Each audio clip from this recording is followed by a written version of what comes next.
This podcast explores themes of murder and rape. Listener discretion is advised. The words of Jeffrey Dahmer are voiced by an actor. Dahmer is serving 15 consecutive life sentences for the murders of 17 males. The most prolific slayer in the history of the state of Wisconsin. From 1978 to 1991, Jeffrey Dahmer murdered 17 men and boys. He cannibalized some of his victims, dismembered their bodies, and preyed on the vulnerable, becoming one of the most depraved serial killers in American history. But what is the real story of this most unlikely of killers? And could this ever happen again? I'm criminal psychologist Dr. Michelle Ward, and this is Season 4 of Mind of a Monster, Jeffrey Dahmer, Episode 6, The Trial.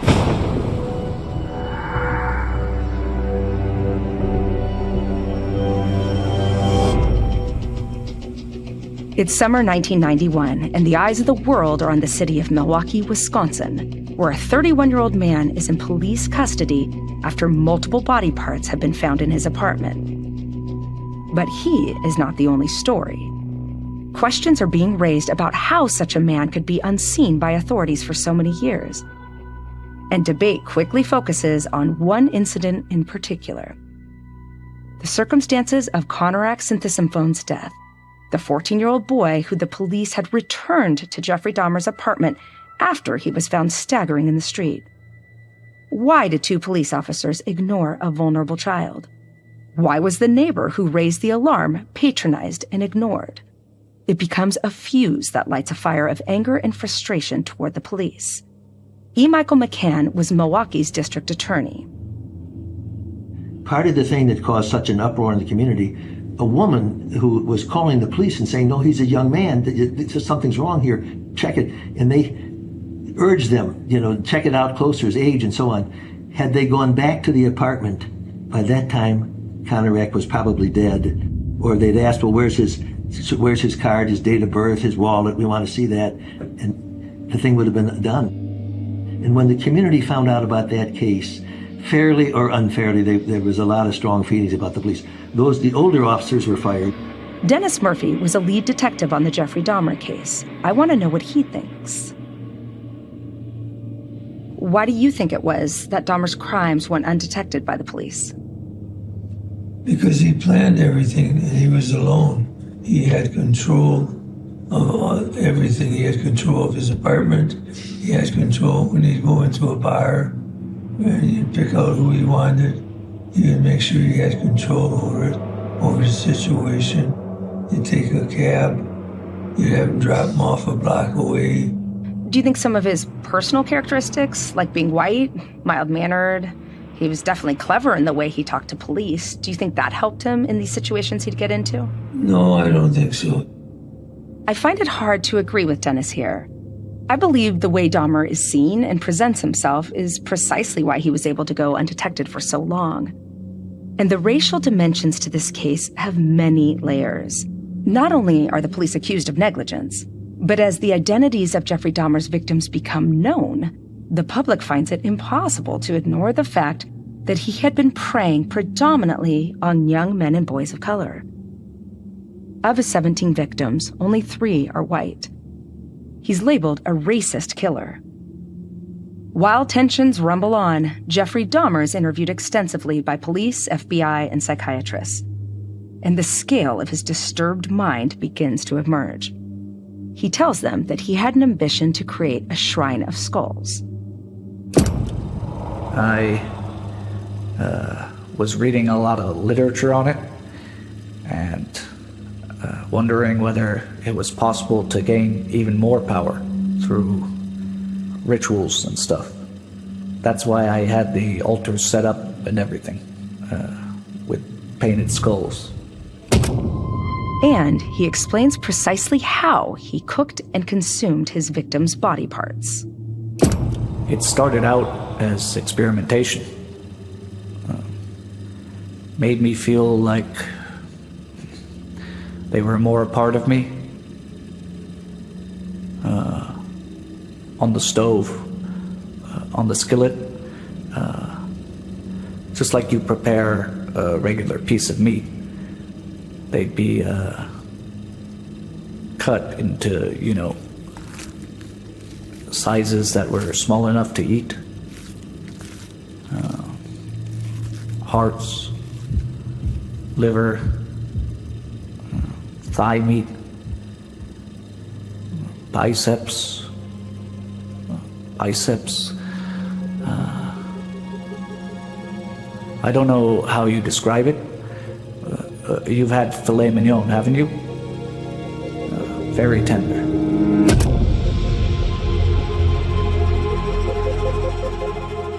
Despite his confession, the lack of evidence means Dahmer will not be charged for the murder of Stephen Toomey, his second victim. So, the case in Wisconsin rests on the 15 other murders he committed in Milwaukee. On January 13, 1992, he formally pleads guilty. But there is a huge caveat.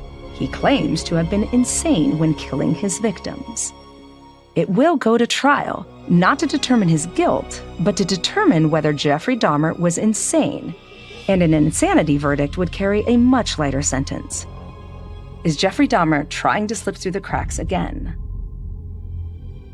It is a case like no other, and both the prosecution and the defense build their arguments. With so many families bereaved, the stakes are incredibly high. The defense will try to prove Jeffrey Dahmer has a mental disorder that rendered him legally insane at the time he committed his crimes. E. Michael McCann explains the definition. The test in Wisconsin, whether due to mental disease or defect, the defendant lacked substantial capacity either to appreciate the wrongfulness of his conduct or to comply his conduct with the law. Our law requires that you can't control yourself, basically. That's the defense. There was very little disparity between the assessments by the prosecution and the defense, except on that issue. They were drawn almost down the line. That he was a necrophiliac, that he was an alcoholic, that he was not psychotic. Only one doctor for the defense said psychotic. No others, the prosecution, the defense, the court, all said he was not psychotic. And the issue focused on our law was, did he appreciate that it was wrong? They all said yes. The issue is, could he control himself? That's the case boiled down to that. Dahmer's family hires Jerry Boyle to be his defense attorney. But with the burden of proof on the defense, he needs a respected authority to argue their case. Enter Dr. Fred Berlin. How did you become involved in the Jeffrey Dahmer case? The Dahmer case got a tremendous amount of notoriety, so I'd actually heard about it on television, was hearing about it, just thought I'd be another person who was reading and watching television and learning, and then I get a call from an attorney, Jerry Boyle, identifies himself as a lawyer for Mr. Dahmer and wants to know if I'd be willing to meet with him and discuss the case, and I agreed I would do that, and so we met. He talked with me. After he talked with me, he decided he wanted me to become involved. My role in the Dahmer case was one of evaluating him as a forensic psychiatrist with a jury that needed ultimately to decide questions of criminal responsibility. A strange part of all of this is when I went to the police office to review various documents, I remember looking at the picture of when his refrigerator door had been opened, and staring out of that refrigerator door was a severed human head. And I was, seeing all sorts of other gory stuff. And then I walk out of the police station at the end of that day. It's a bright, sunny day. It's very pleasant. People are out walking around enjoying life. And I felt like I just left a Fellini movie, as though I'd left some horror movie and now I'm out in real life. Except that I wasn't leaving a horror movie. I was leaving a real-life horror, and that just struck me. As district attorney, E. Michael McCann leads the prosecution himself. Can you describe the build-up to the trial? The judge called in all the people and says, there's not going to be a circus here. This is going to be a very well, tightly controlled, ruled security in the courtroom. They did a very good job. No interviews with the press. The victims were all assigned seats. It was very thoroughly mapped out, and I did not read one criticism of the conduct of the case, how the courtroom was. Rita Isbell, whose brother Earl had been murdered by Jeffrey Dahmer, is there too. The trial was like a circus. It was really disrespectful, including the judge himself. He was sitting in that chair sleeping. I was so pissed. I was more pissed during the courts than I was what had really happened. They had reserved seat for Dahmer's parents. And with us, we had first come, first served. We couldn't show no emotions. And Dahmer's attorneys kept trying to say that he was out of control and he was mental when all this happened. You know, his defense team speaking up on him. So I'm like, BS. You got to be in a lot of control to do the shit he was doing. You know what I'm saying? What was it like for you to be in that room with him? Michelle, I said, I always grew up around that Jeffrey Dahmer spirit. It was just that Jeffrey Dahmer himself was the icing on the cake.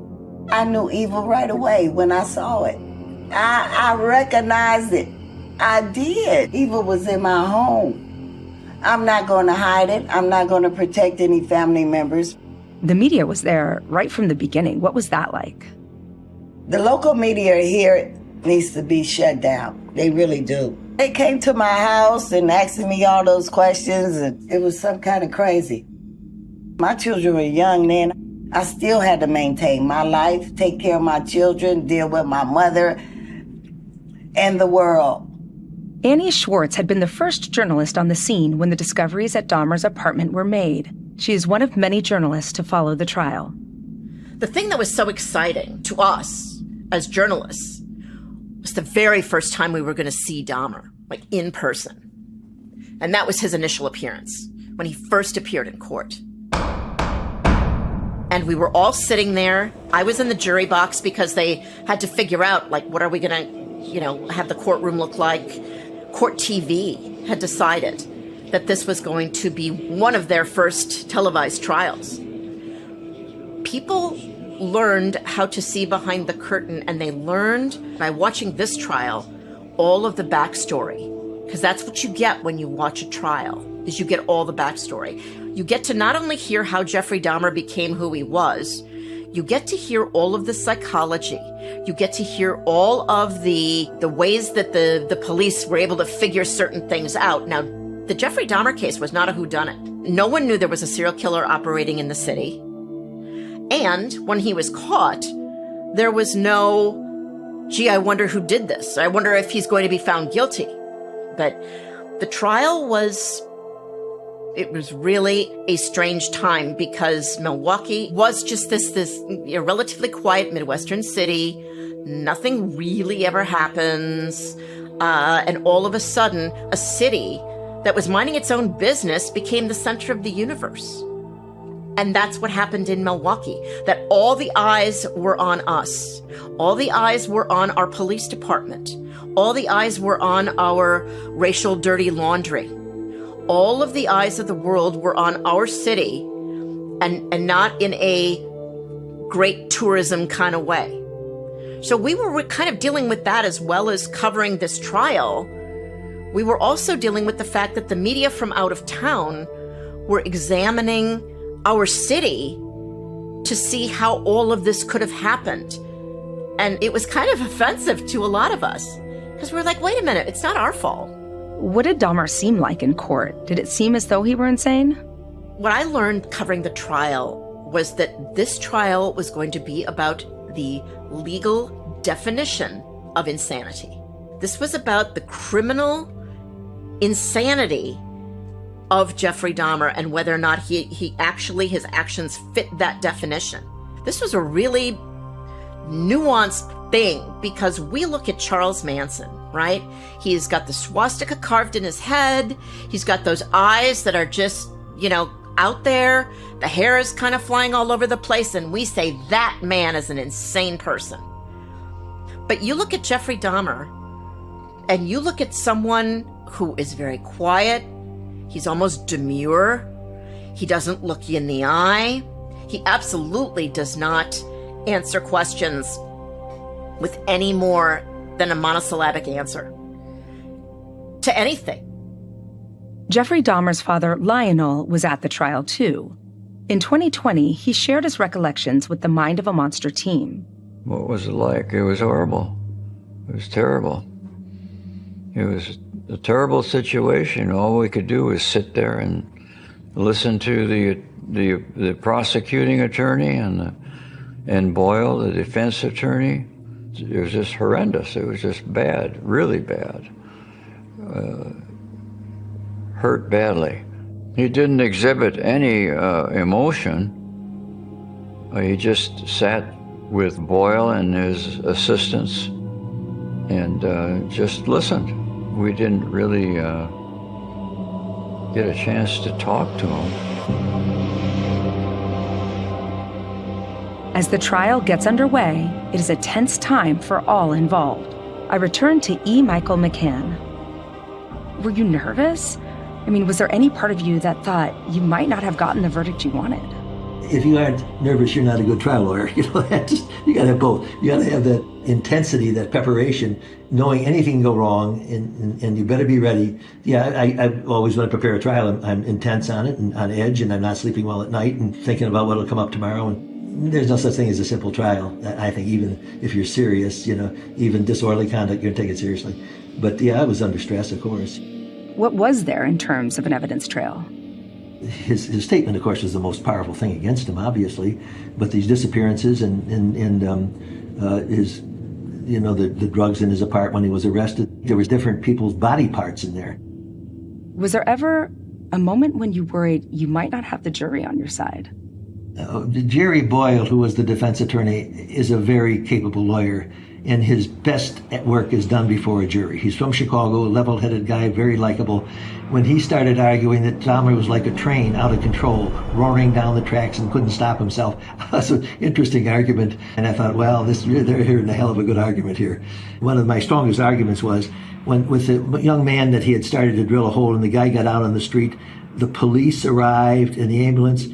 Dahmer persuades those two officers. He's under tremendous stress. He tells them this is a lover, a sexual lover, and goes back to the apartment with them. Here they have in front of him, he's in the process almost of killing someone. He's got a dead body in the next room. He's got two officers there questioning him. This isn't a madman. This is a very smart, capable, effective guy that knows what he's doing. He doesn't break down in front of two cops. Fred Berlin. But, I look at this as a physician, and we're talking about a man who's having recurrent urges to have sex with dead bodies. He's thinking that he can create zombies by drilling holes in the heads of people, and they'll keep him company. He's thinking he can build a temple out of the sacred remains of the victims of people he's killed, and a devil may, or some force may reveal themselves. He's taking a skull to work with him, a human skull to keep him company. In any other setting, would anybody have said, this is a person of sound mind who doesn't have a mental disorder? Proceedings take 2 weeks, which see police, psychiatrists, witnesses, and survivors like Tracy Edwards making testimonies to the court. On February 14th, 1992, the defense and the prosecution make their closing arguments. Remember, this is a trial to determine whether Jeffrey Dahmer was sane while committing the murders. The defense reiterates its argument that Dahmer's behavior was out of his own control and rooted in a mental disorder. The prosecution argues that he was fully in control and sane. The jurors convene, and the next day, the verdict comes in. The jury was asked, at the time of committing each of the 15 Milwaukee murders, did the defendant have a mental disease? Their answer is no. Of the 12 jurors, only 2 said he had some illness, and none of them agreed that knocked out his ability to control himself. He was no more insane, that he was quite the contrary, a very well-organized, clever, smart, savage, brutal, intentional killer. And justice was done to him. Before sentencing, the families of the victims are given the opportunity to make statements. E. Michael McCann. We have what we call victim elocution in Wisconsin. The victims have a right before sentencing to take the podium and to say, this is what I think should get, 5 years, 10 years on. Well, we told each family they could do that. He's going to select someone to be your spokesman. Well, the last lady that spoke, obviously strong recommendations for strong penalties. This young lady came angry, turned and started across the room at Dahmer. I'm mad. This is how you act when you are out of control. Jeffrey, I hate you, motherfucker! I hate you! Jeffrey's out of control! It is an utterly explosive moment in the proceedings. She shouts out in righteous rage at Dahmer, and then she marches toward the killer. The young lady is Rita Isbell. Rita, tell me about that moment. I don't know if you planned for that or... No, how can you don't know how to plan for stuff like that? Okay, they made me go last, first of all. After everybody else got up there and said what they were going to say, that pissed me off, because why would you call this man Mr. Anybody after what he did to your loved ones? And then he didn't leave us with no body parts. He just left us with pieces. And you get up there and say, Mr. Dahmer. I said, this is not real. This is a dream. I can only imagine being a parent, how that would make me feel. Because I keep telling everybody I'm just a sibling. So I don't even know if I still would be living right now in my right mind or what if that had been my child. We in the same building together. But you want me to compose myself. You want me to compose myself after looking in this man's face after what he did. And he's just sitting there like you don't faze him. And you probably don't, because I already know those were demons inside of his body operating him like that. Human beings just don't be born and grow up that way. Wow. What did that finally feel like, to get to yell at him? It didn't feel good because I didn't get to do what I wanted to do. Once I was up there, I said what I said. They were talking about him being out of control. And that's when I said, I'm going to tell you what out of control is. So I went on to try to do that, but when I was looking in his face, I'm like, forget that. I hate your ass. I hate you. Yeah. I just wanted to touch him so bad. And I think it's crazy how the law protects murderers. Did you want to reach over and just kill him? No, I didn't want to reach over and kill him. No, I just wanted to start chopping him up right there. I really did want this to happen. Okay, you killed all your victims behind closed doors. I wanted you to be harmed in the public's eye. That's what I wanted. To E. Michael McCann, that moment exposed the truth of Jeffrey Dahmer. Dahmer doesn't react at all. He doesn't disdain her. He doesn't jump up to defend himself. He just sits there. There's Jeffrey. There's the real Jeffrey Dahmer, as cool as a cucumber, captured on national TV. Before judgment is passed, Jeffrey Dahmer addresses the court. Your Honor, it is over now. This has never been a case of trying to get free. I didn't ever want freedom. Frankly, I wanted death for myself. This was a case to tell the world that I did what I did. Not for reasons of hate. I hated no one. I knew I was sick or evil or both. But no matter what I did, I could not undo the terrible harm I have caused. My attempt to help identify the remains was the best that I could do. And that was hardly anything.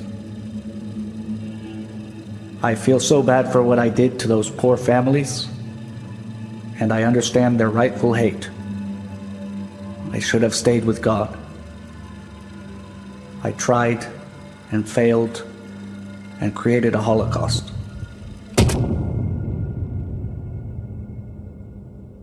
Jeffrey Dahmer is sentenced to 957 years imprisonment for 15 murders.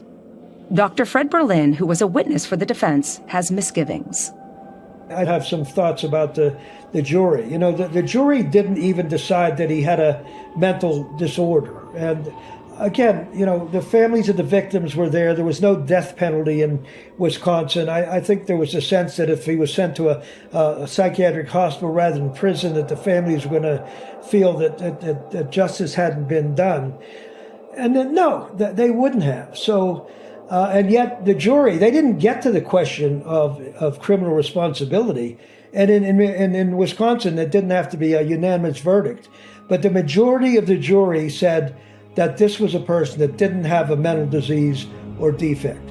Again, I think they were trying to do what they felt the families would want to be done, in a sense, jury nullification. I think that's completely understandable at a human level. But I don't think that anyone in any other setting looking at what Mr. Dahmer's done could possibly conclude that he was of sound mind. Dahmer seems like such a unique case, but the truth is there are people out there right now with very deviant fantasies. I want to know if there's anything we can do to prevent something like this from ever happening again. Dr. Fred Berlin. Right, we need to do a better job educating the public. We do so little in terms of crime prevention at the level of a given individual. In other words, you know, somebody's, let's say a child's been sexually abused, we want to intervene and help, and that's really important, but that's picking up the pieces after the fact. When do we ever hear a public service announcement saying, if you're a young person, you're having troubling sexual feelings, you're worried this is going to cause you to hurt others, destroy your own life, please come in and let us help you before that happens. If you have a drug problem, there's public service announcements. Depression, there's public service announcements. Anorexia, there's public service announcements. But anything having to do with sex, and we don't try to reach out, and yet we're all sexual beings. There's numbers of people whose sexual feelings and makeup is different from the norm. Some of them may desperately be in need of help, and yet we don't want to acknowledge it. We don't want to encourage them to come in and get assistance. We simply demonize. And until we educate the public better, maybe it's partly our fault for not doing that, things are not going to change in a more positive direction. Absolutely. And if we can do that, then we could have fewer victims. Yeah, and that is very relevant to Mr. Dahmer. I mean, again, who knows? But had he known there was a place he could call, had he heard something like that, certainly would have made it worse. And if there's some chance it would have made it better, we as a society should be demanding that we take that chance. A few months after he is sentenced in Wisconsin, justice is also served in Ohio when Dahmer is put on trial for the murder of Stephen Hicks. Nearly 14 years after claiming his life, Dahmer is found guilty. No parent should have to see pieces of their child on TV or in the newspapers. We did.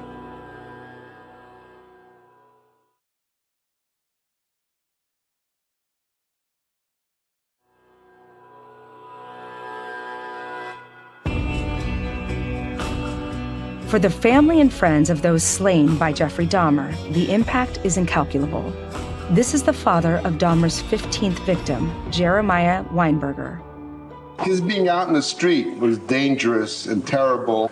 Once he's in jail, he's immaterial. The mother of Dahmer's 12th victim, Tony Hughes.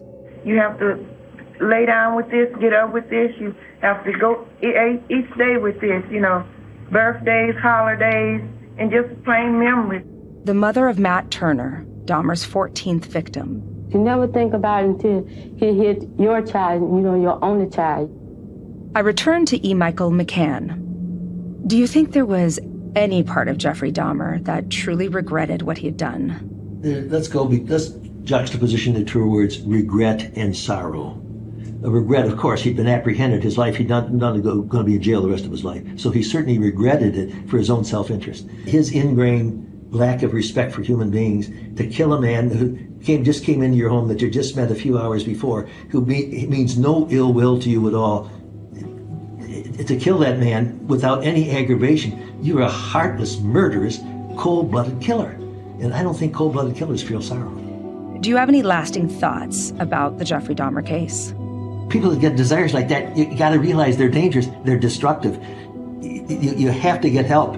You have to go tell a teacher, your parents, a priest, a minister, a rabbi, I'm having these terrible fantasies. help me. What should I do? How do I deal with them? Because paraphilia is just it occupies you. And once it gets into you, boy, it really tears you up. It's tough. Less than a year after Dahmer is incarcerated, Annie Schwartz receives a bizarre phone call. My book was launching in June of 1992. And oftentimes, people who are involved in the production of the book get advanced copies to people involved in the case. And somehow, Jeffrey Dahmer was able to see some of the previews, some of the excerpts from my book. And he was upset. And he called me at the newsroom. Will you accept a collect call from an inmate at Columbia Correctional Institution, Jeff Dahmer, because you say your own name. And I thought, oh my gosh, is there no end to the pranking that these police officers will do with me? Because remember, the very first night that I got the phone call from my source, the night that Jeffrey Dahmer was discovered, I wasn't clear that that wasn't a prank phone call. So I get this phone call in the newsroom, and I, hello? And he says, yeah, this is Jeff Dahmer. It wasn't, hey, Annie, sup. It was, this is Jeff Dahmer. And I'm stunned. It's like you shot me in the chest. And I said, yes. And he said, I know your book's coming out. Want to make sure that you understand that the only person who's responsible for what I did is me. What he didn't like is that I had interviewed all these psychiatrists who pointed to his upbringing. Oddly, a man that murdered and then dismembered 17 people was upset and was protective about his family. But he was smart, and he knew that when people said, have you ever spoken with him? And I would say, yes. They would say, well, what did he say? And then I would, of course, carry that message.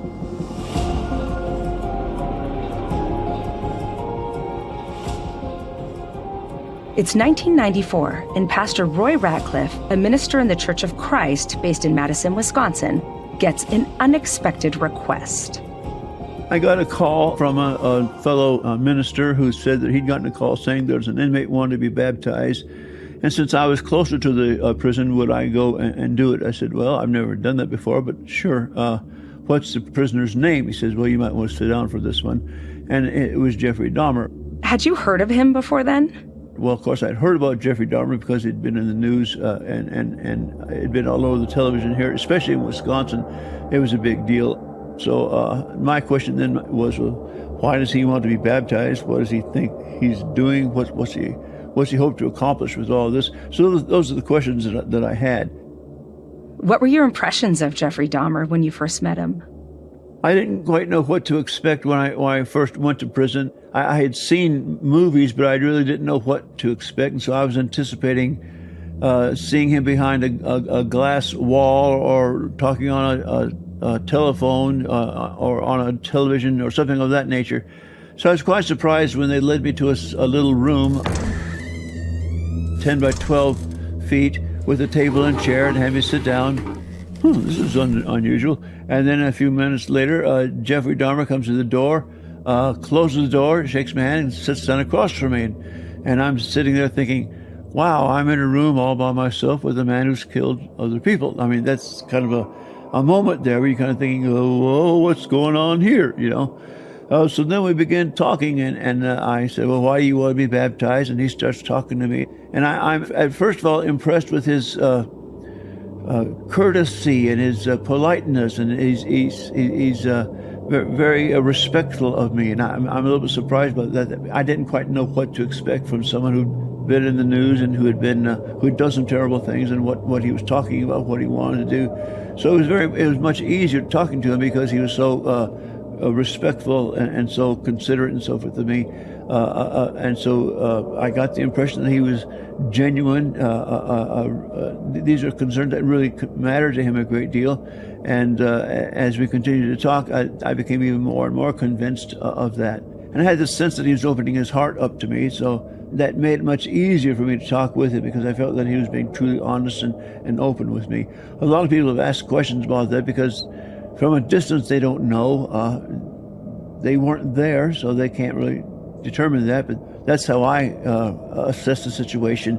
And so I had the sense that he was being very genuine with me and very honest and very sincere about what he was talking about. So does that mean you trusted him? Eventually, that would come to that point. When you first meet someone like that, it's hard to really describe it as trust. He's asking me questions, I'm giving him answers. I ask him questions, he's giving me answers. I trust that his answers are honest and true. I mean, in that sense, there's a sense of trust. I don't know that have him babysit my children or take care of my property when I'm gone or something of that nature, as you would think of trust. Did he share anything with you about his crimes?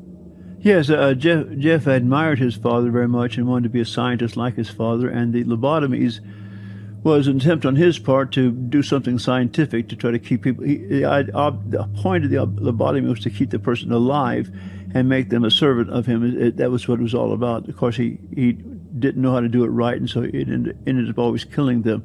But there was his effort to try to somehow keep them alive and not kill them, and at the same time establish the fact that he was being scientific. So he saw his father was a scientist, and he wanted to be very much like his father in that sense. As time went on, he was killing more and more people, and he wasn't doing a very good job of putting things out of the way. And so in a very real sense, it was like he was tripping over body parts toward the end. Jeffrey Dahmer was baptized in prison in front of his family in May 1994. Did Jeffrey Dahmer seem remorseful? After a while, after he'd been baptized a while, he then confided to me that he felt very remorseful for the things he had done. He felt very bad about the crimes he committed, and said that in his opinion, he probably should have been put to death by the state for what he had done. To which I responded by saying, I agree, you probably should have been put to death by the state because what you did were crimes worthy of death. Now, this is in the context of after he's been baptized, after he's a Christian. So he says to me, well, then if that's the case, am I now sinning against God by living? Annie Schwartz describes the situation for Dahmer in prison. Jeffrey Dahmer was in solitary confinement when he first went to Columbia Correctional Institution. And Jeffrey Dahmer told his lawyer, told Jerry Boyle, he said, once I join the general population, he's like, I'm not going to live that long. They're going to kill me. And Jerry Boyle believed it too. That once Dahmer joined the general population, he was not long for this world. He killed 17 men and boys, the majority of whom were men of color. Not a great guy to be in prison. But also, people were very superstitious about him. I mean, they thought he was evil. They thought maybe he was the devil. I mean, all that was going on too. Prosecuting attorney E. Michael McCann has a similar view. He must have known he was a target, even when he was in the lockup in Milwaukee, some of the prisoners were that thought he was a racist, obviously giving him their own thoughts. So he must have known our prison system is disproportionately black. He must have known he was at risk. On July 4th, 1994, as Jeffrey Dahmer sits in the prison chapel, an inmate makes an attempt on his life with a razor blade hidden in a toothbrush. Dahmer receives only superficial wounds. Roy Ratcliffe. After the attack in July by a Cuban who tried to kill him, I asked him how he got along with the other prisoners. He said he got along well with them. He didn't have any problem with any of them at all. That this fellow was an exception because he wanted to be sent back to Cuba, and the only way he could figure out how to do that would be by killing someone famous. So as far as I could tell, he seemed to think he got along very well with other prisoners. Annie Schwartz. Jeffrey Dahmer joined the general population, and sure enough, in November of 1994, Jeffrey Dahmer is assigned to clean a bathroom along with Jesse Anderson, who is another prisoner. Jesse Anderson was in prison for murdering his wife and, having studied the Charles Stewart case in Boston, had initially told police, 2 black guys did it, was his quote. So he was not exactly a fan favorite inside prison either. So Jeffrey Dahmer and Jesse Anderson, arguably the two most high-risk prisoners in that institution, are together cleaning a staff bathroom. And they are unsupervised. There are cameras. Christopher Scarver, who is another inmate, he's in there for murder. For whatever reason, Christopher Scarver took a barbell from the weight area, went into the bathroom, found Jeffrey Dahmer and Jesse Anderson cleaning the bathroom, and beat them both to death.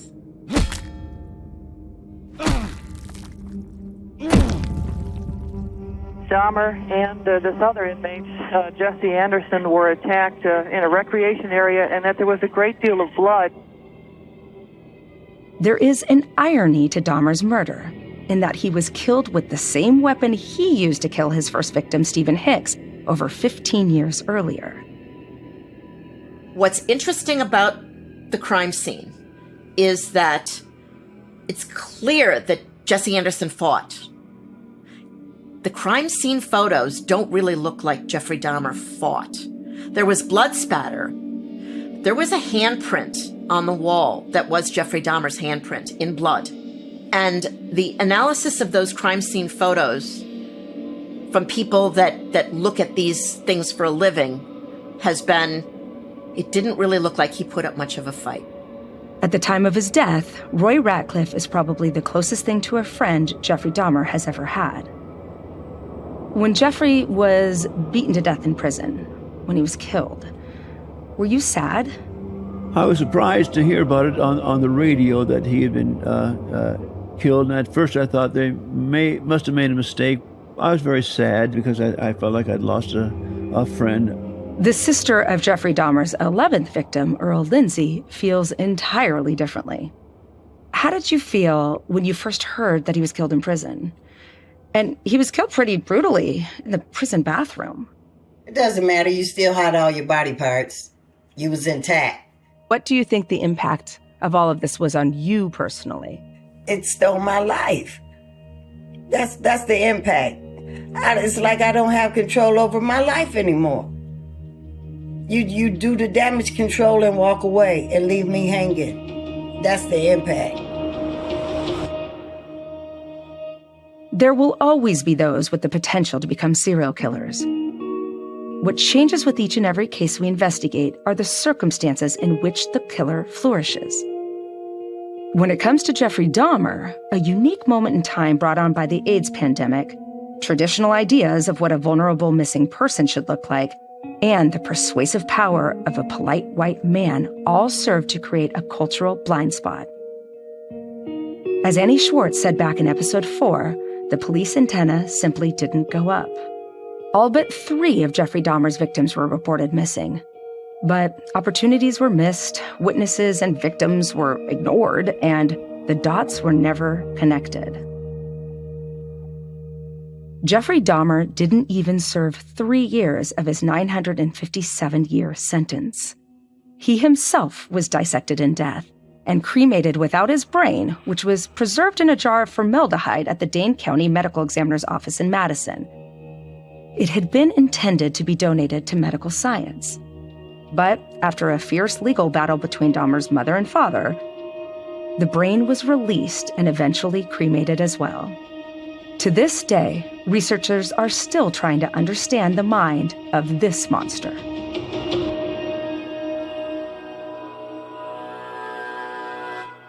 Mind of a Monster, Jeffrey Dahmer is produced by Arrow Media for ID.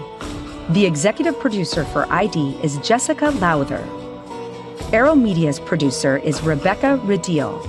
Editor, Sirkan Nihat. Audio engineering by Mahoney Audio Post. Our line producer is Philippa Whittle. Our junior production manager is Jody Tanner Wild. Our production coordinator is Shannon Tunnicliffe. And our assistant producer is Isabel Wilson. Our archive producer is Katia Lone. Arrow Media's series producer is Gabrielle Nash, and executive producer is Stuart Pender. Jeffrey Dahmer is played by Andrew Brune. I'm your host, Dr. Michelle Ward. You can follow our show wherever you get your podcasts, and we'd love it if you could take a second to leave us a 5-star review on Apple Podcasts.